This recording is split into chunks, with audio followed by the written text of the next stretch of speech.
मांगो मत, ऊपर वाले को अपने हिसाब से देने दो। किसी राज्य में एक राजा रहता था। राजा अक्सर गांव-गांव जाकर प्रजा और लोगों की समस्या को सुनता था और उनमें सुधार की पूरी कोशिश करता था। उसकी कर्तव्यनिष्ठा के चर्चे दूर देशों तक फैले हुए थे। ऐसे ही एक बार राजा किसी गांव में प्रजा की समस्याओं को जानने के लिए भ्रमण पर निकले हुए थे।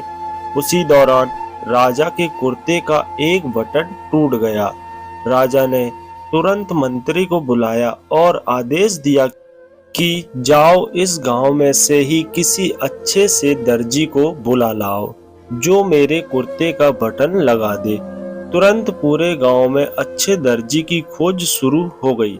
संयोग से उस गांव में एक ही दर्जी था जिसकी गांव में ही एक छोटी सी दुकान थी। दर्जी को राजा के पास लाया गया। राजा ने कहा, मेरे कुर्ते का बटन सिल सकते हो? दर्जी ने कहा, जी हुजूर, ये कौन सा मुश्किल काम है। दर्जी ने तुरंत अपने थैले से धागा निकाला और राजा के कुर्ते का बटन लगा दिया। राजा ने खुश होकर दर्जी से कहा, बताओ तुम्हें इस काम के कितने पैसे दूं? दर्जी ने कहा, महाराज, ये तो बहुत ही छोटा सा काम है, इसके मैं आपसे पैसे नहीं ले सकता। राजा ने फिर कहा, नहीं, तुम मांगो तो सही, हम तुम्हें इस काम की कीमत जरूर देंगे। दर्जी ने सोचा कि बटन तो राजा के पास ही था, मैंने तो बस धागा लगाया है, मैं राजा से इस काम के 2 रुपए मांग लेता हूँ।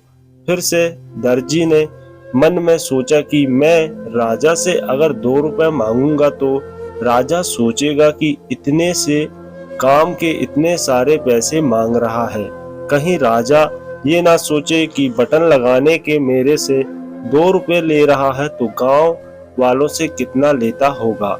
ये दर्जी सोचा। दर्जी ने कहा, महाराज, आप अपनी स्वेच्छा से कुछ भी दे दें। अब राजा को भी अपनी हैसियत के हिसाब से देना था ताकि समाज में उसका रुतबा छोटा ना हो जाए। यही सोचकर राजा ने दर्जी को 2 गांव देने का आदेश दिया। अब दर्जी मन ही मन में सोचने लगा कि कहाँ मैं तो 2 रुपए मांगने की सोच रहा था और कहाँ तो राजा ने 2 गांव के मालिक मुझे बना दिया।